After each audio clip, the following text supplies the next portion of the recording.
kacarita Begawan Manumayasa ingkang sawetawis cumandha telenging Wanakrendayana kendel wonten ing ngandhaping Mandira Gung. Eling-eling alas Krendayana alas gawat kliwat murid angker alas Gung liwang liwung. Ora mokal kathah satu kewan galak kang kulina mangsa daging menungsa ngletak balung menungsa. Mewah papan pagedunganing jim setan priplayangan klek-klek balung candak. Kasiliring samirara Begawan Manumayasa. Jebedul saka grumbul ana Gandharwa alasan gidrah-gidrah kaya barongan tinanggap.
Wisaya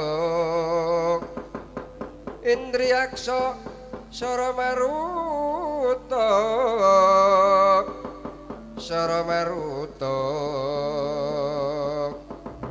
Bawana Bana Margana Trining Rana Lirwarayak Panca Bayu Wisikan Gulingan Lima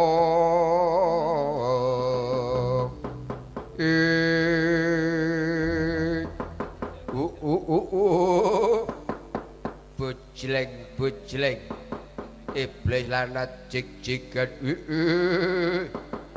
ayo kowe mandeka satriya mandeka kowe ana tengahing alas ayo aja kowe mati gawa jeneng sapa jenengmu ana ngendi papan dulungmu ana satriya bagus waryane tanpa cacat kowe satriya saka ngendi yen kowe dewa ngendi kayanganmu yen kowe pendhita ngendi pertapanmu ora ngaku Penemban opo Petruk sing ati-ati lho niki Petruk buta sajae buta alasan buta alasan kok ketok le gali sajake suwe ra memangan kae ketok le ngolot-dolot agar krungu klutik ora wis pendonong ngolot-dolot iya karane buta kuwi buta galak ngono kok ya ngati-ati lho Penemban iya Petruk ora mengkono kowe buta ngaku sapa jenengmu apa sutik kesosor kebas gusanmu kowe Den opo abamu aku Gandharwa kang mapan telenging alas Krendayana ya aku iki sing aran Digya kala pamengkang jagat ya aku iki kowe sapa satriya sapa jenengmu dudu jeneng kekasih kang katon aku sifat pandhita. Pandhita ngendi pertawanmu? Giri sarangan aku begawan Manumayasa. Manumayasa. Manon manungsa, manon manungsa. Sing mburi kakange Manumayasa udu kakange Petruk. Ngendi ana kakange Penemban kok kaya mengkene. Karep kowe iki yo aneh-aneh kok, Reng. Ngaku kakange sing dhuwur Petruk. Sing mburi dhewe kae Bagong.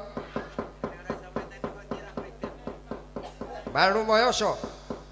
Onong paran. Bayangan di lagumu lonjong botor angon kedheping netra nuruti budi pengangen-angen babuk. Mano mabur karuan jujukane lumaku ning jalem manungsa tanpa jujugan burung tan burung dadi satru jaya dalem. Kudu bali ora kena bacut. Kena bacut ora kraya bacut ora ana gawar kenteng balikke wong lumaku. Panas perbawane alas kene bareng kuwi nlasak alas Krendaya malu tak kokop getihmu. Swarga ginawe ayu bejo aku ketekeng lalis. Bejo kowe aku tekeng patikra tak candhak lena pangendamu tak gendir sigar marapat sirahmu.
bujleng iblelana jig-jigan marmayasa ora paran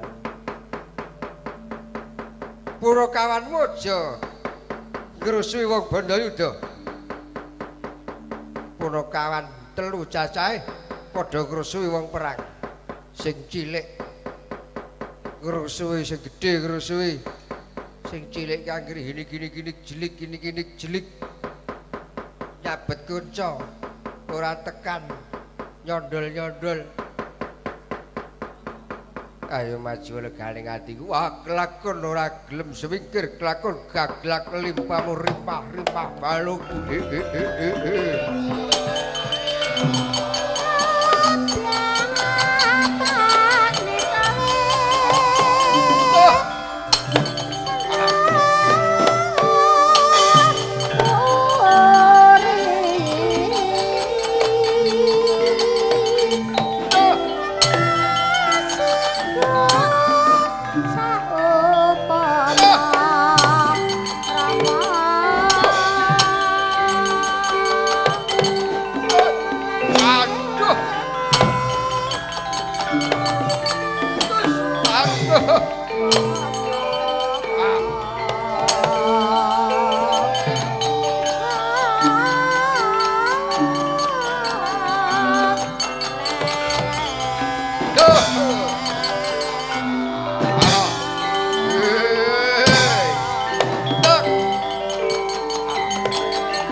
ana sing duwe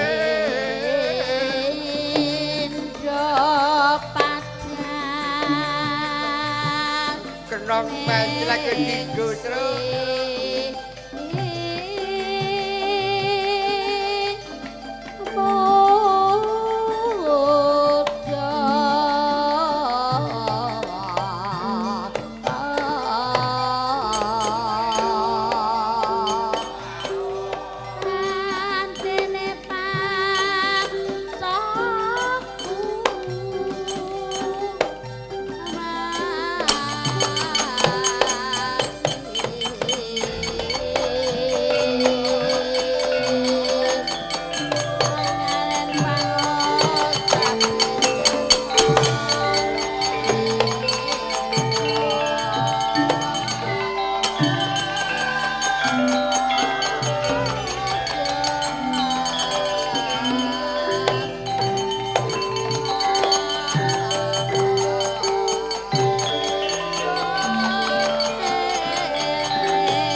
sang para marta duh pandhita wis lipat parama widyeng sunyata bengkuliring kasujanan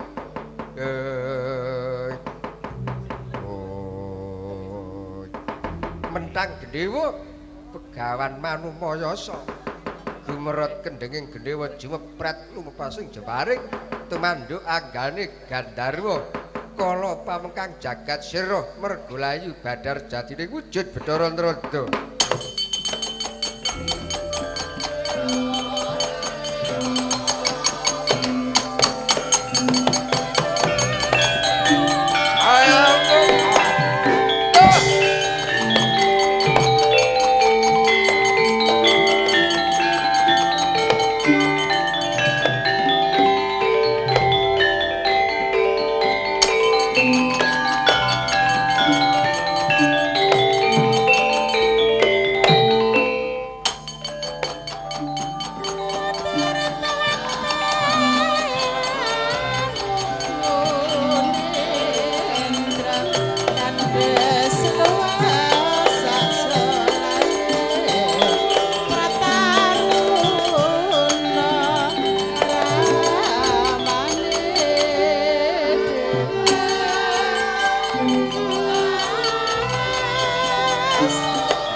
langeneng kalangian taklar pandan moncar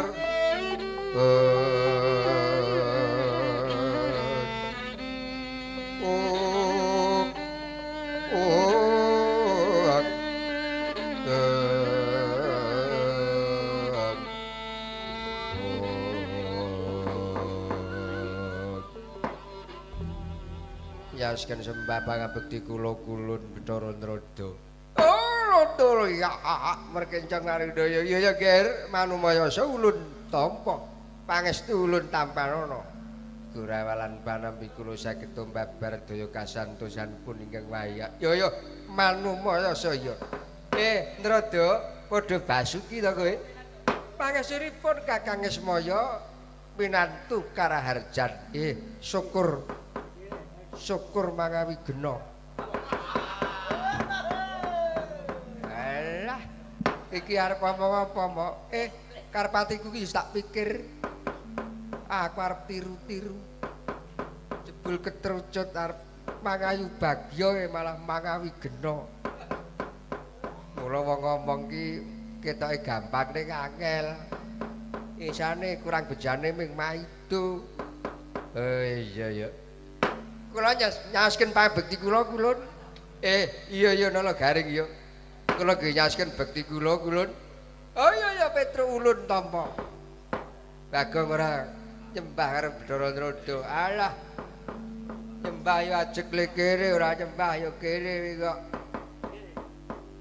Bagong senengane wonten kersa kados pundi kulun Giri Godhog layan ingkang wayah. Iya Nrada. Ana apa kok kowe Giri Godhog karo momonganku Penembahan Manumayasa? Oh iya Kakang Ismaya waleh-waleh menapa ulun tumurun Madyamada menika nampi dawuhipun Adi Pramesti. Dados kawuningan pilih kalangan Jenggring Selaka menika geger. Para Jawata padha bubar mawut kenging pengamukipun utusanipun Prabu Kalimantara ingkang nama pun Raden Tunggul Naga Pustaka Jamus kala nadah pulanggeni sawadya ingkang kepengin nyuwun jodho widodari lho Kakang Semar. Lah Ratu Cempaka Kawedar. Nggih. Lah karepmu Giri Godhog bendaraku. Ya waleh-waleh apa ya, Ger? Ulun kadhawan Adi Pramesti Bathara Guru mrepeki marang jeneng kita iku Adi Guru dawuh marang ulun supaya ulun ngupadi Pintasrayan kang kawawas Adi Guru kang bisa kuat ngembari katigdayane wadya balane Prabu Kalimantara kejaba ya mung jeneng kita. Kita Kapintasraya Dewa dadi srana tentreming jagat lan Adi Guru paring kanugrahan marang kita besok sak turun-turun kita bisa nurunke sejarah ratu sagadering kantenan selak mboten kula sagahi pikulun kita saguh inggih sagah yen mengkono kita ulun kanthi munggah kayangan.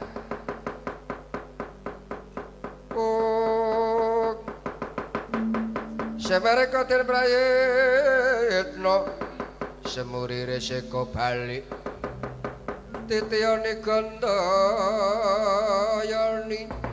Trisanya Purnama sasi milangono lintang Buma Sekti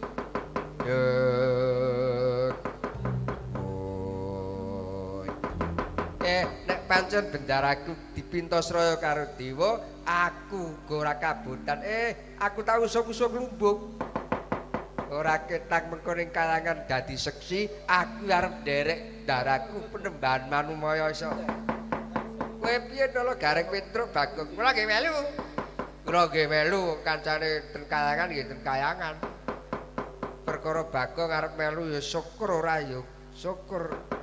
Kancane ngalor karo ya melu ngalor to. Kancane munggah kok delik-delik ning kene ya melu munggah to. Yen ngono Manumayasa ayo kita ulun kanthi munggah kayangan Jenggring Selaka ulun. Srana cipta ulun dhisiki lagu ya, Ger.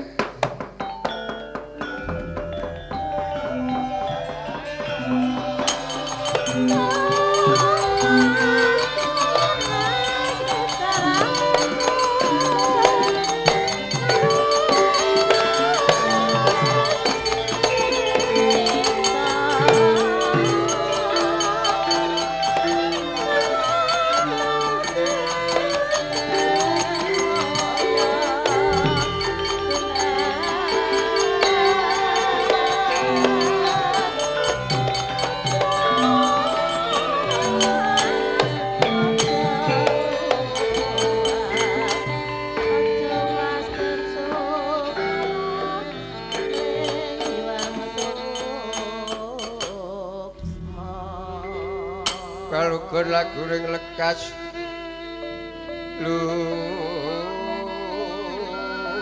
kita linuting kidung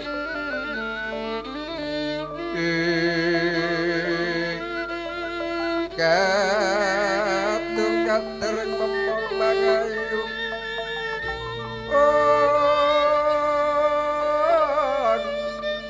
Anjono tan manggolon kumolong panatu koro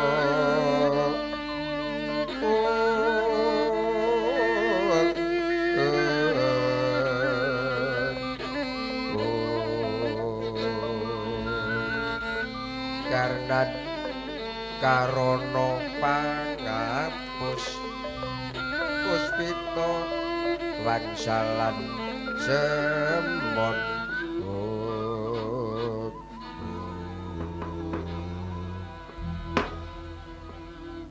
Kakang Semar kula penemban saka panemumu aku kapindho Sraya Dewa panjenengan ampun sagah lho niki wau iya nek wong saguh niku bakal ketempuh panjenengan niku watak satriya wataking satriya niku suthik nyelayani janji niku nek watak satriya nek baguse lan penembahan niku badhe ngoncati sesanggeman ingkang sampun kaweca tegese tetel wataking satriya ngoten lho Tandya Bala Pandhawa ya gumulung manggung sir mungsa Prakurawa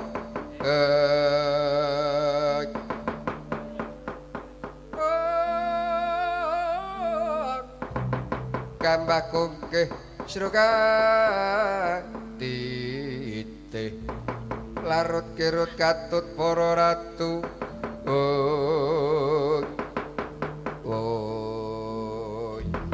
tanpa Toro praptanipun sekabat Eka Permada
sabar riyen sareh riyen sabar riyen tindake sak madya mawon la la la la la la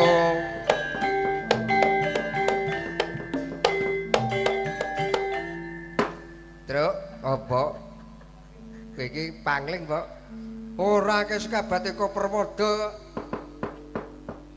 aku rondo pangling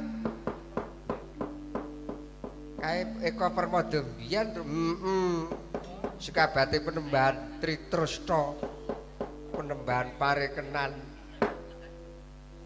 Eka Permada padha Basuki nggih pangestunipun penembahan mboten magi sami kula pangabekti kula kunjuk tak tampa Eka Permada padha Basuki pangestunipun Ki Lurah Semar Wilujeng syukur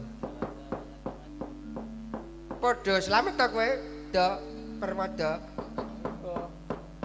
pangestunipun Ki Lurah Nala Garing syukur Eko Permada ya padha slamet kowe pangestunipun Ki Lurah Petruk Wilujeng syukur. Kene kowe Eko Permada. Nggih Ki Lurah. Wah, jan awet nom kowe. Inggih, jaman semono wiwit jaman bermani rene kok isih terus isih mawa teja ora tuwa-tuwa kowe ya. Inggih pangestunipun Ki Lurah. Heeh. Kowe isih duwe kesenengan kaya biyen. Ih, tasih. Syukur-syukur. Kermenan menapa to? Ah, jeneng tapa to? Ah nggih, tesih syukur tuwa-tuwa ya kudu tapa. Ora mung kruntal. Mune pamit tapa e kruntal. Bagong sing ora ketemu mungsuh ya kok. Ayo aku jan suwe ora ketemu si Permada iku ya. Eko Permada, kula Penemban ana wigati apa? Kula kadhawan Kanjeng Penemban Begawan Tritrusna inggih paringenan ngupadi paduka awit ingkang garwa Dewi Patikmana ingkang sampun anggar bini sepuh kanyana yen to Penemban boten wonten giri sarangan yen to ingkang putra lahir wonten gularing jagat datan papriksa dadi diajeng Patikmana wis ndungkap sepuh nggone Anggarabini. Kula nuwun inggih. Eko Permada ndadekno pangertimu. Aku kapitasraya marang Dewa supaya gawe tentreming kayuwangan. Yen aku wis paripurna nggonku gawe tentreming jagat, mesti aku bali kundur ana giri sarangan. Mula kowe tak tunduk bali matur ngersane Rama Penemban parekenan supaya matur menawa aku nyangkul jejiban suci. Yen mekaten kula kadhawan wangsul mengkono Eko Permada. Nggih, yen mekaten kula badhe matur wangsul wonten ing giri sarangan ingkang Rama Penemban Tritrusna. Nyuwun pangestu kula wangsul wonten giri sarangan ingkang praetna ngati-ati. Kelurahan Semar nyuwun pamit. Sing ati-ati Eko Permada.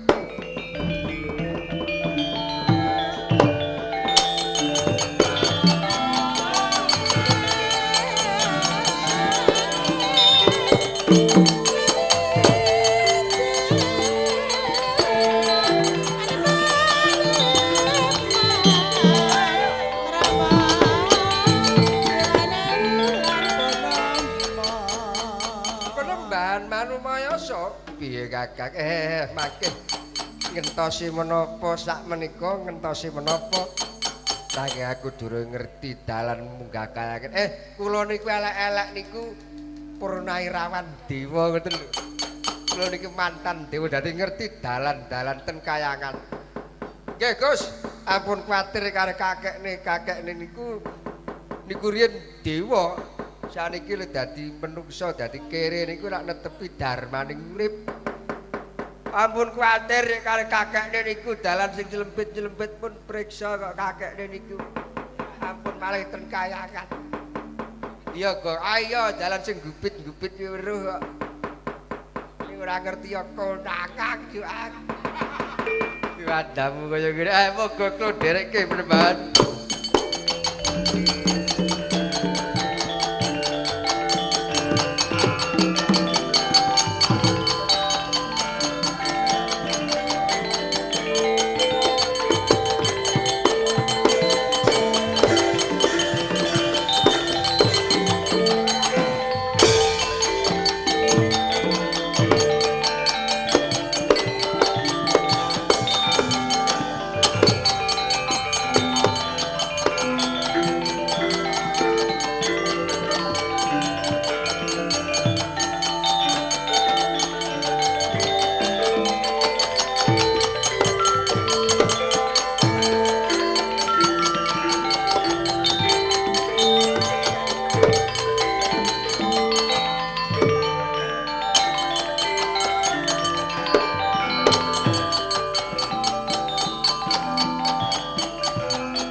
yaning taloga kadhe langit mambak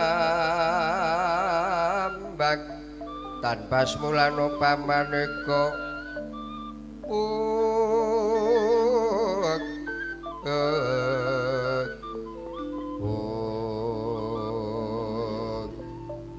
lintang daya kusumaya sumawur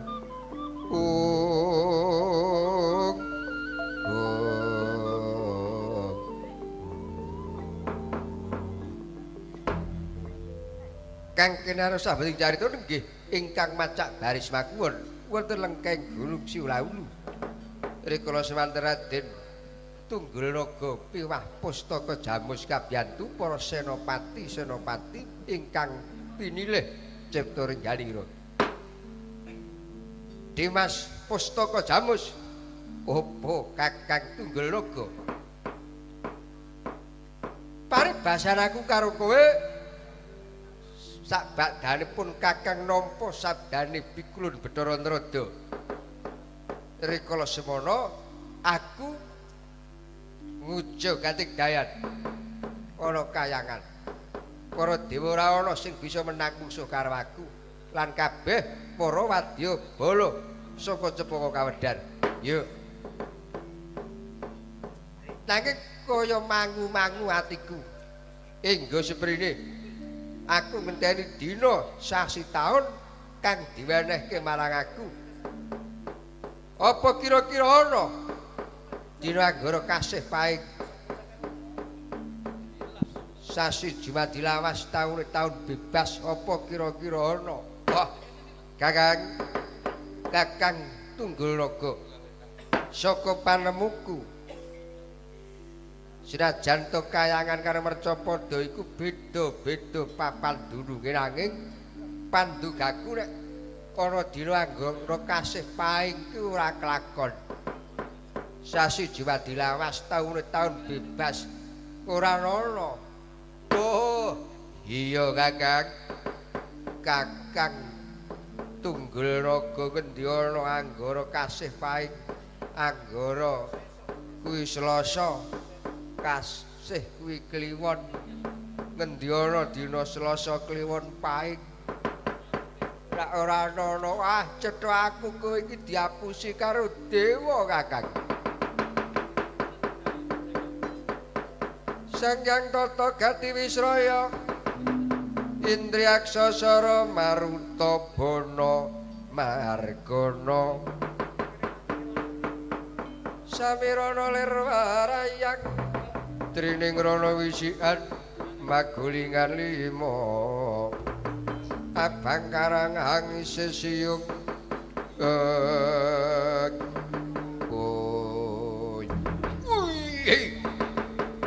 yen ngono aku digorohi karo dewa wah sajake pancen ngono drohon dimemono kaangke dewa goroh karo aku wah cetakon dosa ketapno wadya bala unggah meneh kayangan Dungri Salaka sendika Kakang wah sendika Kakang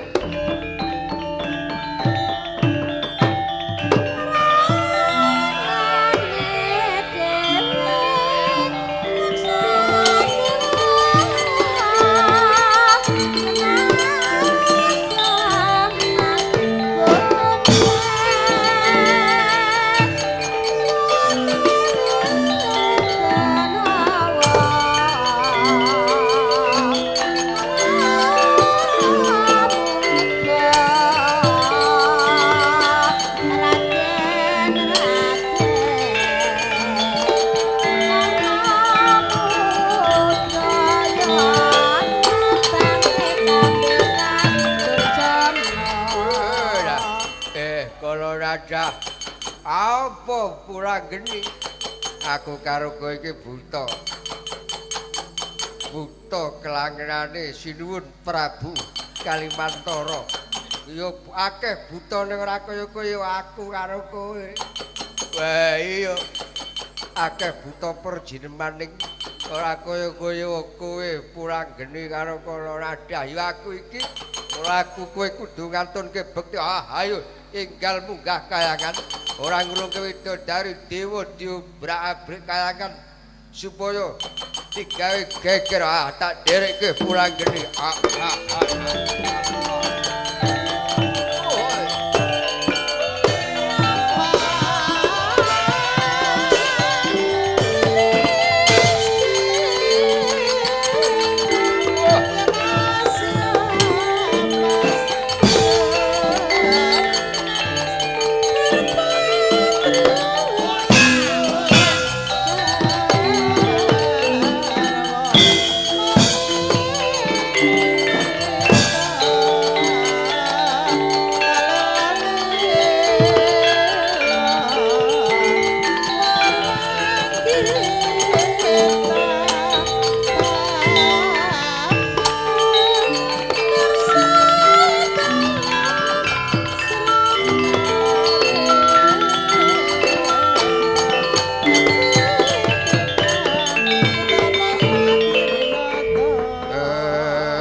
lamun mangsa prawira digdaya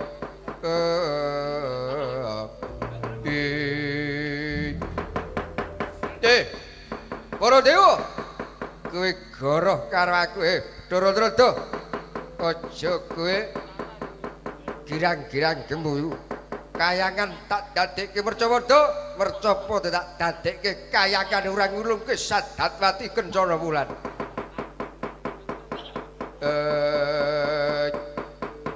leng-leng lalu anggulati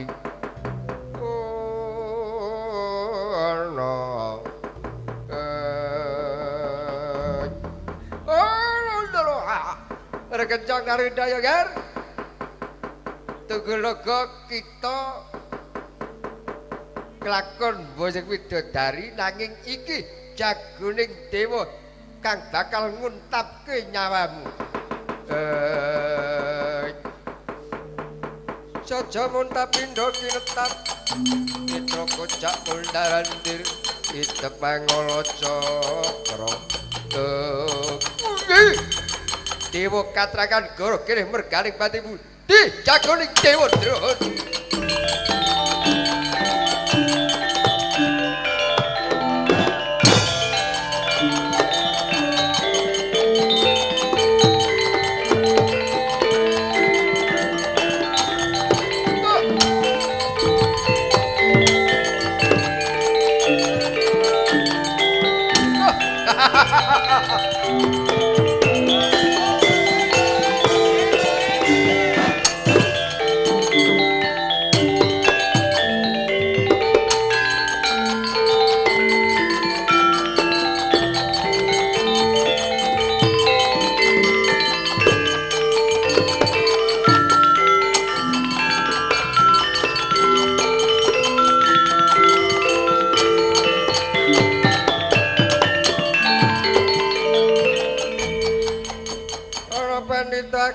wangsit pindha kumbang ngajaping tawak susu angin ngendi nggone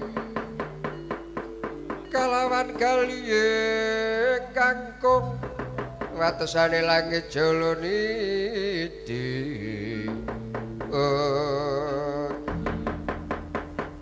apa iki jagoning dewa sapa ngaku aja mati kok jeneng balik sore genti aku takon kuwi sapa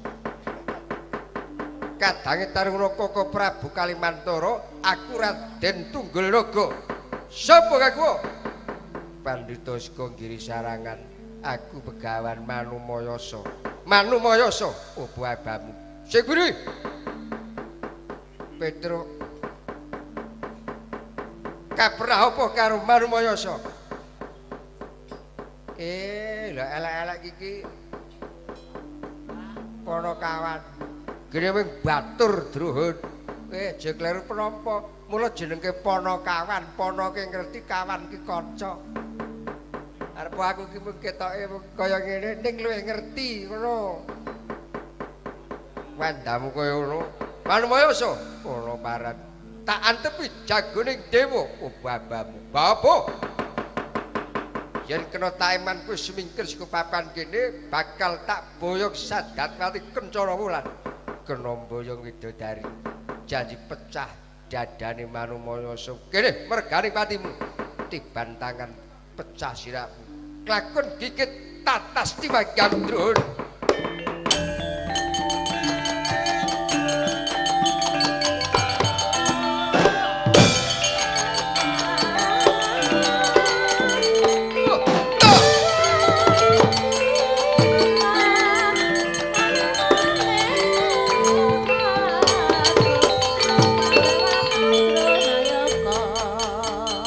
digdaya kene liyane Penembahan Manumayasa yo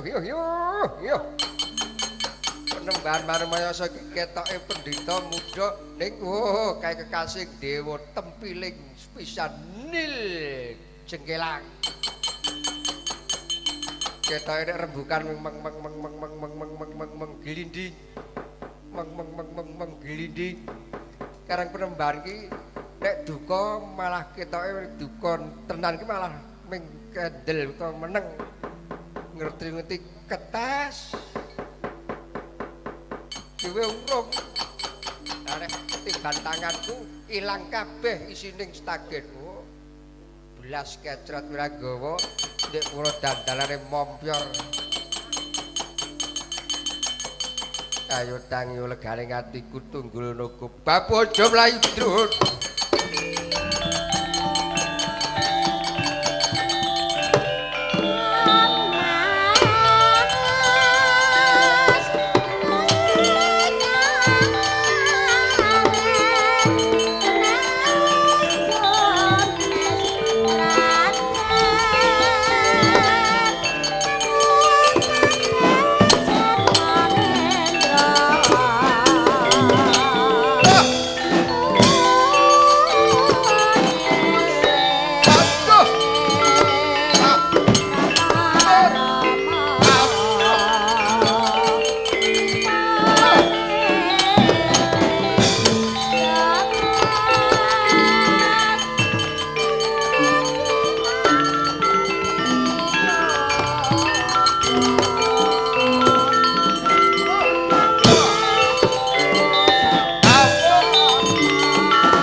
Saka tenan Penembahan Manumayasa dikeroyok karo Senopati. Wah, buta loro.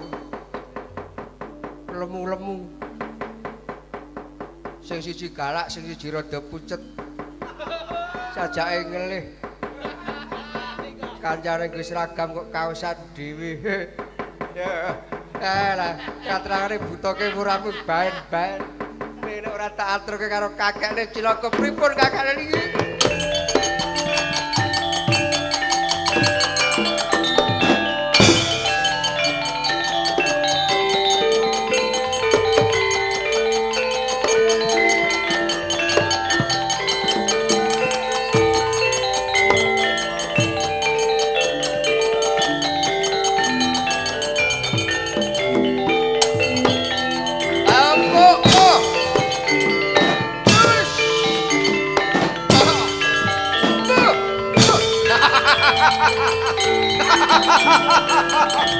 Bablas.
Manumayasa tanpa kajen dinggo bal-balan karo Senopati Cempaka Kawedan. Lah iki cara ngudang merucut saka kekudangan luput kekudanganing para dewa. Lah sapa sing kuat nandingi kridaning para Senopati? Leng-leng lalu anguladi.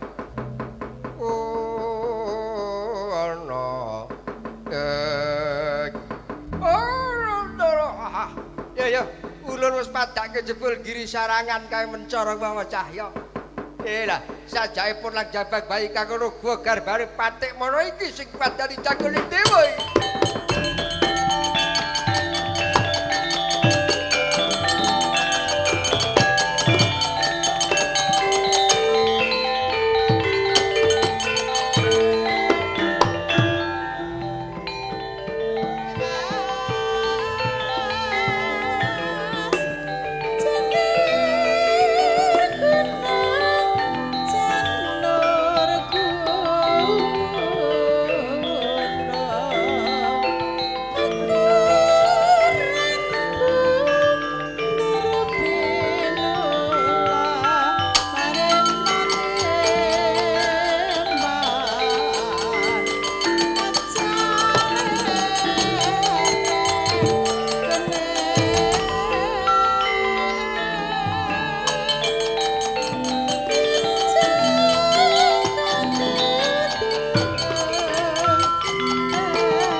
rasaning tias kayung yun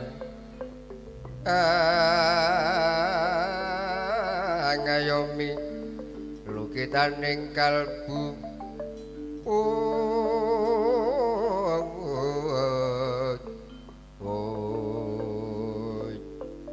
gambir wono kalawaning ing ati kumetah ketah pitutur sumingkiring reh tias merong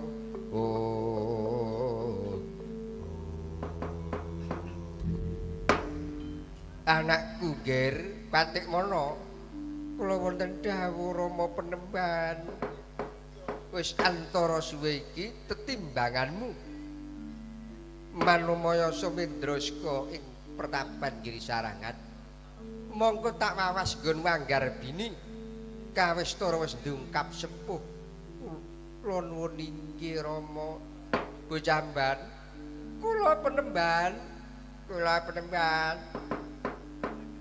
bendaramu Patik Monowati kawistara anggone Anggar Bini ndungkap sepuh kaya aja padha lunga aja adoh nggonmu nyuwitani bendaramu Patik Monowati kula nuwun inggih Penemban gila anakku ger bocah ayu ya lho kowe nek lunga-lunga ora kena adu-adu mergo bendaramu iki arep nglarke ponang Jabak Bayi kawistara nggone Gerbini wis sepuh Gerbini iki apa to Mak Gerbini iki bobot nek bobrot ki apa tegese kuwi lho mengandung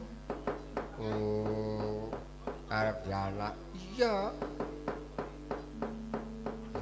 Mak iya Patik Mono kula wonten dawuh Rama ayo padha nyuwun marang Bathara tak wawas kowe nggonmu kongah kangean riwi mejil gegruntulan sak sela-selaning jaja iki mesti arep babaran kula nuwun inggih Rama nyuwun pangestu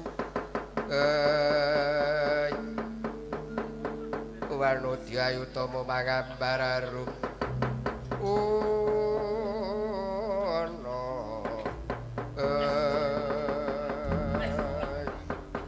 mapan pepadanipun inggih Rama Dewi Patik Monowati sampun batek punang Jabak Bayi kawistara wis titiwanci Nawadasa Biak Gumbalagiri titiwanci lair punang Jabak Bayi saking Gogerba kahormatan Dirgantara Jiwegluk putra Begawan Manumaya sepatut Dewi Patik Mono mijil kakung glewu-glewu kaya golek kencana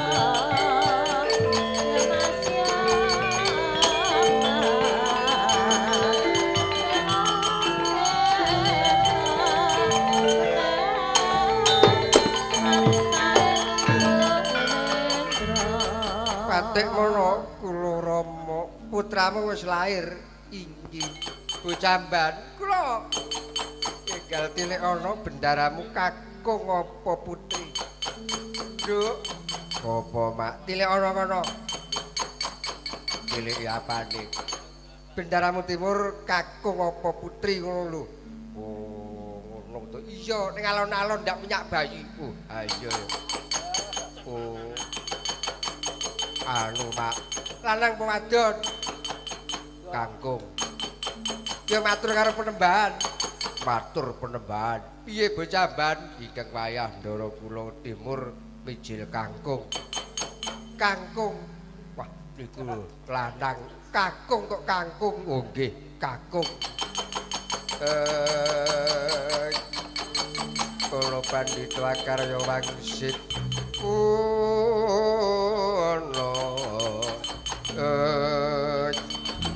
Patik Mono kula wonten dawuh putramu kang lajeng Ijilku gua gerbo kelenggane iki tak paringi kekasih Bambang Sekutrem Sirek-siran jagat saisine.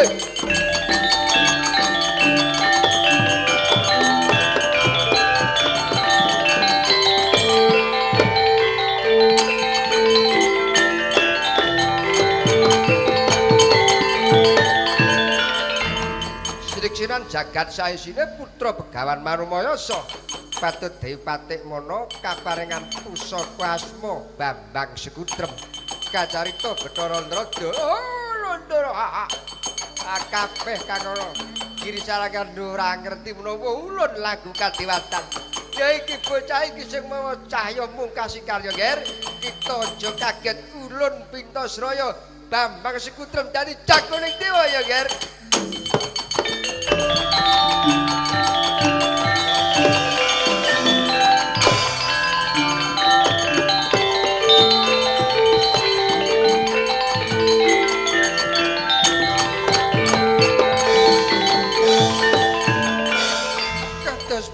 Kanjeng Rama Patik Mono percaya marang panguwasaning Hyang Widi. Lelakon iki nek ora pancen dewa sing gawe ora bakal kelakon. Bujamban kula wonten dawuh sing bisa nggon nyuwitani bendarang Patik Mono. Aku sumedya sumusul ora kayangan. Oh nggih, ndherekaken sugeng tindahipun Patik Mono tinggal kowe sawetara mapan ana giri sarangan aku tak nututi lakuning dewa kula nuwun inggih Rama.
Bocah dadi jagoning dewa kang bakal mungkasi karya ger tunggul naga pustaka jamu sandurun iki jagoning dewa kang sumedya bakal mungkasi nyawa kita kasawataken Bambang Sekutrem kaloaning jagat mboten sira marga layu nanging kaya malah ginengge keparing Bathara Ndrada.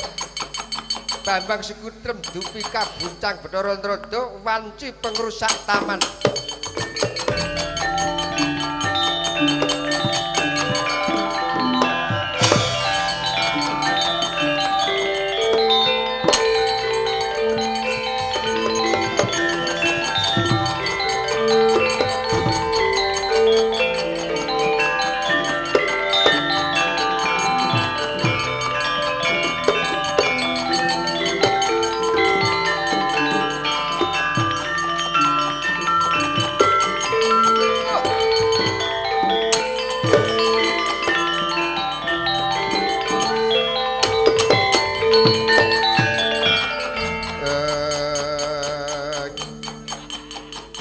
Jamun tapindo kinetap Nitra kojak mundar mandir Idep mangolo cokro Ono ponang baya bage Sopo aku? Aku jenengku Cekutrem. Sopo? Cekutrem. Wah, Sekutrem. Kowe jagone dewa apa bamu? Mumpung durung babak kucek kulitmu. Ayo aja ngarepan di dewa. Di Manumayasa.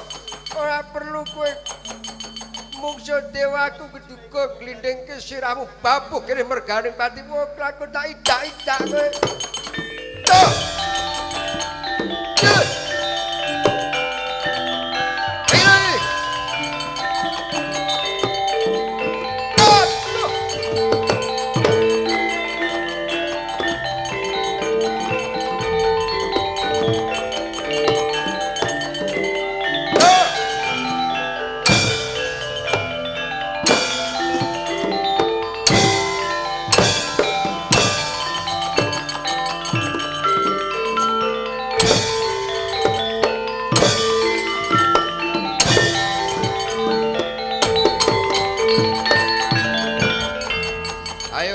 kantuk kating dayamu ki mamane wong apa kowe iya amuk kacarita rame genera Bandayuda meksah Bambang Sekutrem Raden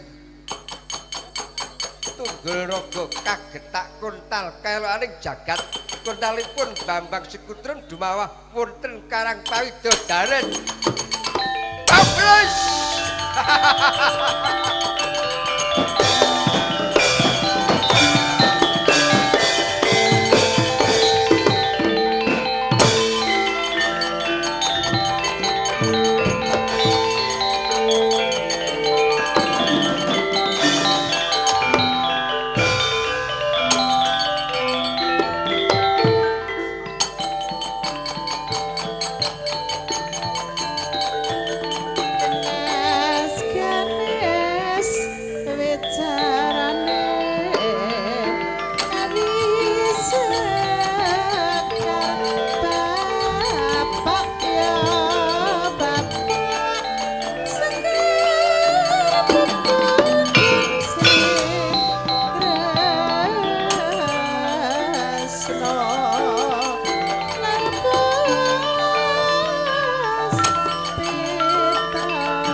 Kembang popong sari mulat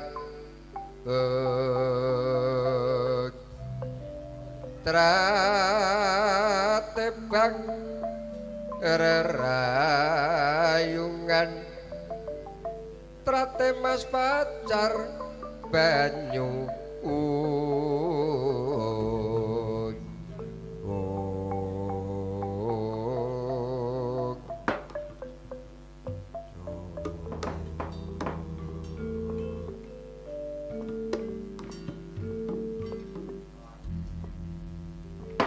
Kang Kinaro sambeting carita nenggih menika warnanira ingkang wonten ing paran Pawidodaren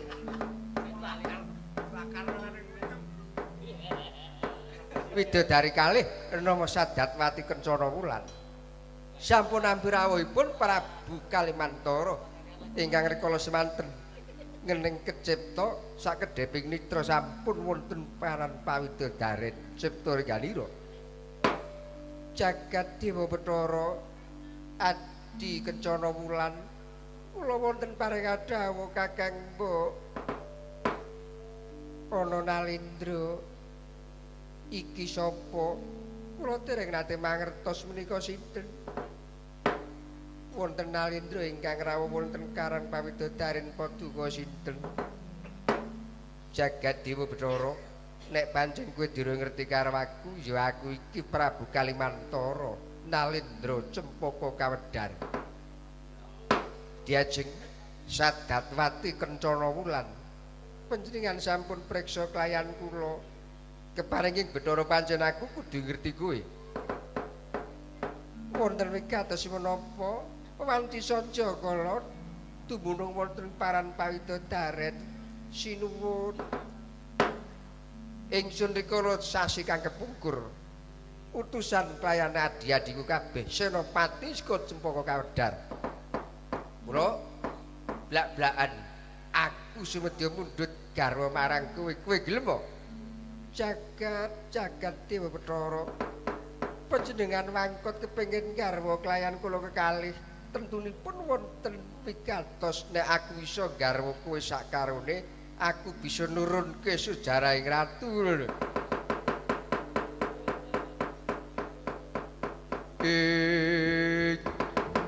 Wanodya utama mangambararum mangambararum ing kasuma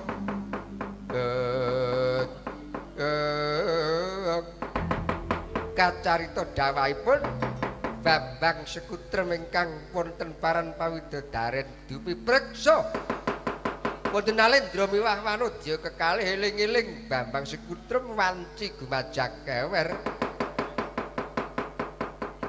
kanyana menika balanipun Raden Tunggul Naga sakwadya ora mukal sigra kacandhak Prabu Kalimantara Dewi Sadatwati Kencana Mulan Kaben Kumba Sirna Mergalayu wonten madaning paran pawidodaren kaelaning jagat ilanging Wanda Prabu Kalimantara Sadatwati Kencana Mulan dadya pusaka Jamus Klimasada nanging dereng wonten tulisanipun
niki kula krungu kabar jebul niki putra Sang Tama Begawan Manumayasa. Ayo pancen iki mau aku sing ngrekadaya.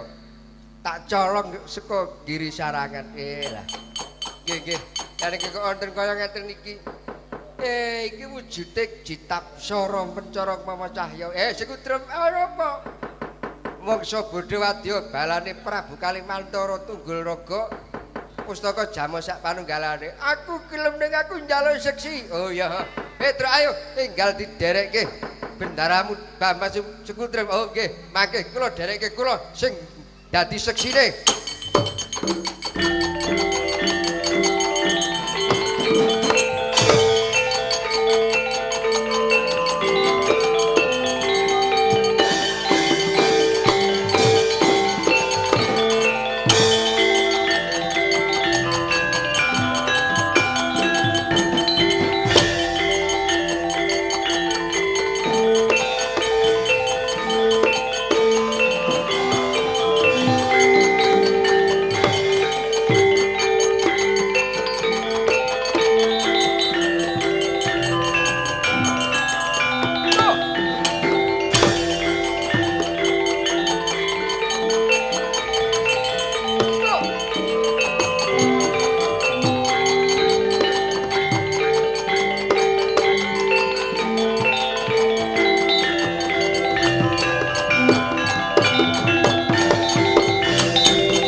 Sangaya Gumnu Samarawa Yanto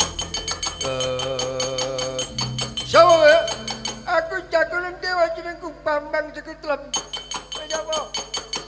Raden Pustaka Jamus. Ayo aku krung kabar Koko Prabu tekeng alis. Belakno negane atiku paten babar pisan kelakon dening aku.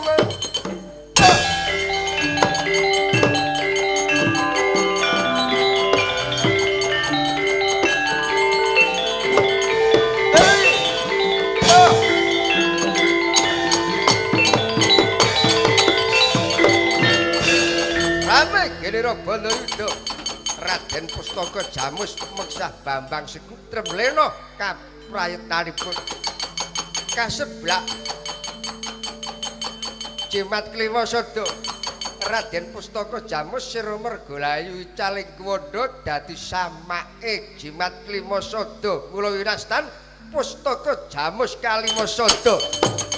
Tuh!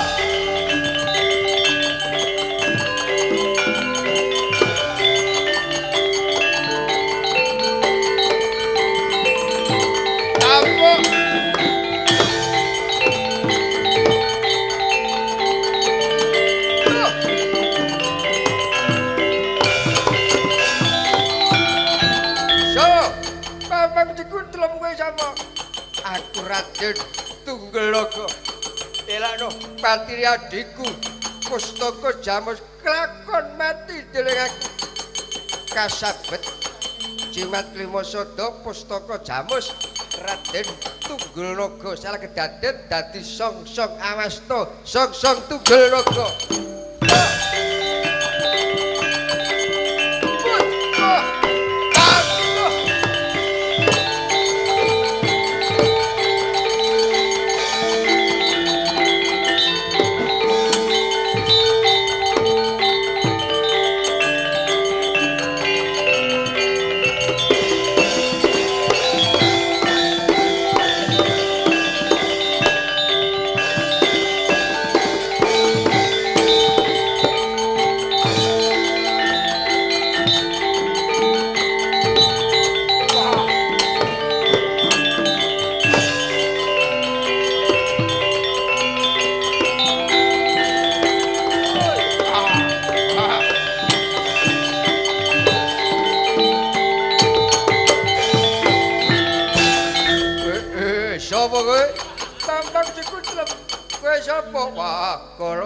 Aku pulang ini ayo dijaguring diwa paterana sisan cara babat pringaja dipilai sing lempeng sing bengkong babaten pisan kelakon kaseblak Pustaka Jamus Klimasada Gandharwa kalih kala radah mewah pulang geni wangsul asal mula dadi duwum dapur Awasta Kyai kala radah mewah pulang geni.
Baliragas wah aku kono dite pelakno patire kancaku kelakon mati dening aku kasabet jimat Klimasada Pustaka Jamus Dikya kala Baliragas miwah kala dite salin wujud dadi duwum nama Baliragas miwah pusaka keris dapur Kyai Jalak Awasta kala dite.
aku iku mbok racun lanangan.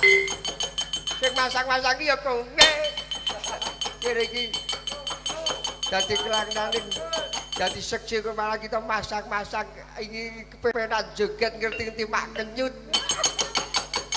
Jebul bojone sing ngegong nusul. Malah pae-pae ayo nek pancen wani, ayo. Wani pira? Druhun. Bocah kaya ngono. Ayu-ayu kok tomblok bojot wis tawak-tawakke. Apik-apik ya pilih cah pundung kok ya. Malah pain-pain ya lah. Ayo Di, liyane Senopatine.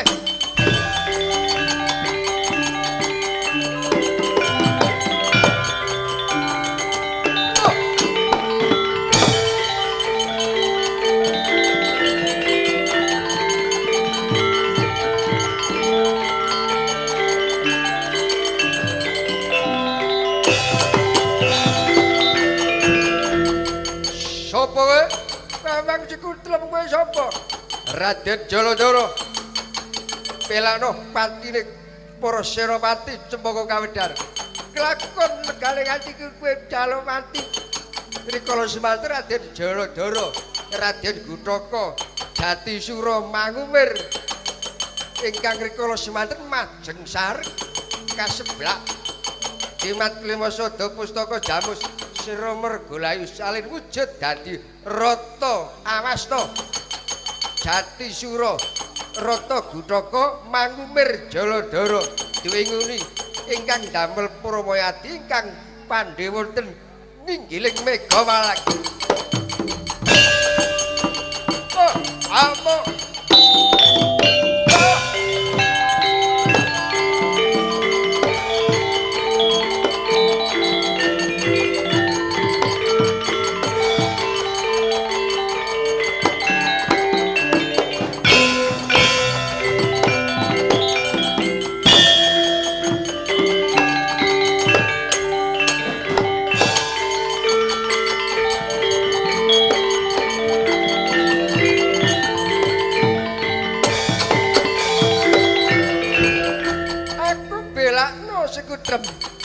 Paten ora aku babar pisan kaseblak Jimat Klimasada Pustaka Jamus Raden Merdaging Sira Mergolayu ilanging ngeraga salah kedaden dadi jemparing nama Kiai Merdaging.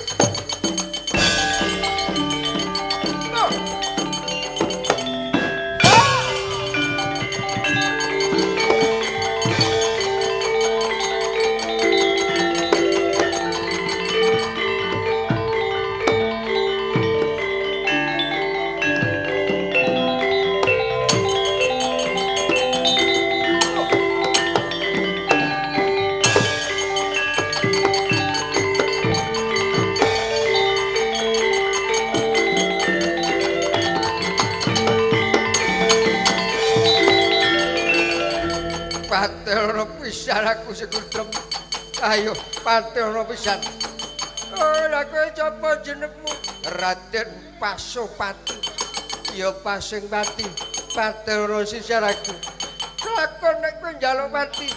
Kaseblak menapa Jimat Klimasada Pustaka Jamus Raden Pasopati salah kedaden dadi jemparing wujude wulan tumanggar. Ndoh!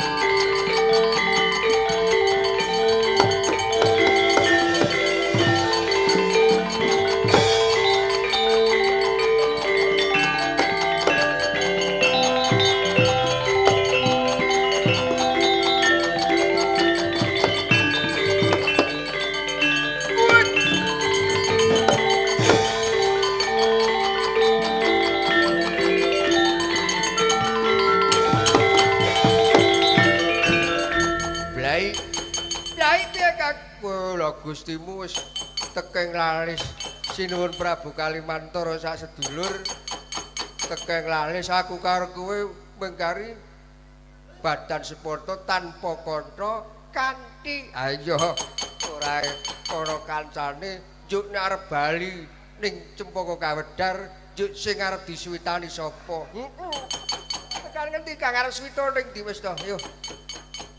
Golek paswitan, golek ngengeran anyar. Golek ngengeran. Ngendi? Dul kono. Aku karo golek paswitan anyar ngayom karo ratu. Oh iya. Kowe karo wis mati kabeh ya Kang. Ning ndi golek ngengeran ning petir karo rak meso. Oh iya.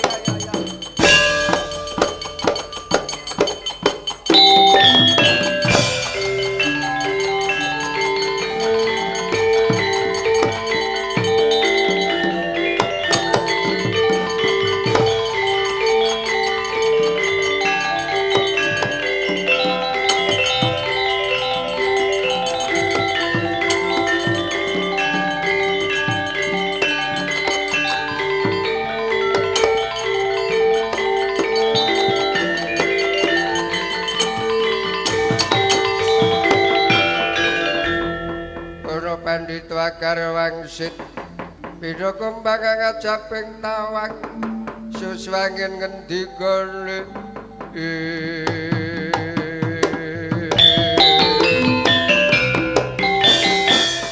Kakang Semar inggih Penemban kula sing ngomongi ingkang dadi jagoning dewa sanes ingkang putra Penemban Manumayasa iki Bambang Sekutrem anake Manumayasa nggih niku Kang Wayah kuwi capa kuwi lah niku Kang Eyang jenenge aku Begawan Parekenan Yotri Trusna nggih Sekutrem ana apa lelabuhanmu marang dewa muga-muga besok ana undu-unduane saiki Kakang Semar prayoganing laku kepiye Wong pakaryan niku ampun dipasrahke kalih sinten kemawon.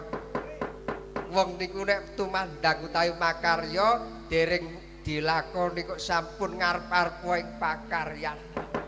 Niku mboten sae kedadosanipun adatipun paribasan luput saking kekudangan merucut saking gegendungan.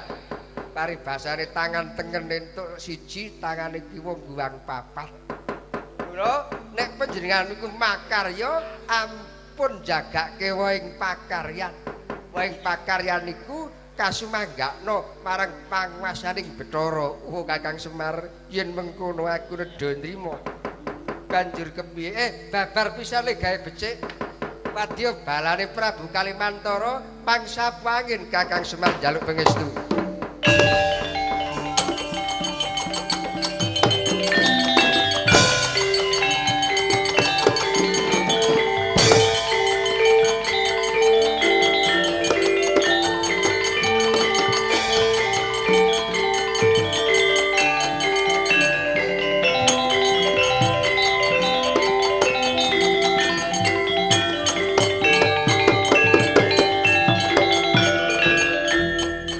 Kaji sepyangin Begawan Parekenan sing kedya nempuh sangya para wadya saking negari Cepaka Kawedar eling-eling Pandhita Gentur Tapane katarimah panuwunanipun wadya bala Gandharwa wadya bala Rucah ketaman aji sepyangin candrane kaya tambak merang keterjang banjir bandang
Begawan Manumayasa miwah Begawan Tritusna kepareng matur dupi kula sepadaken wadya balani Prabu Kalimantara sampun boten wonten ingkang wani ninggahi kayangan Kakang Semar.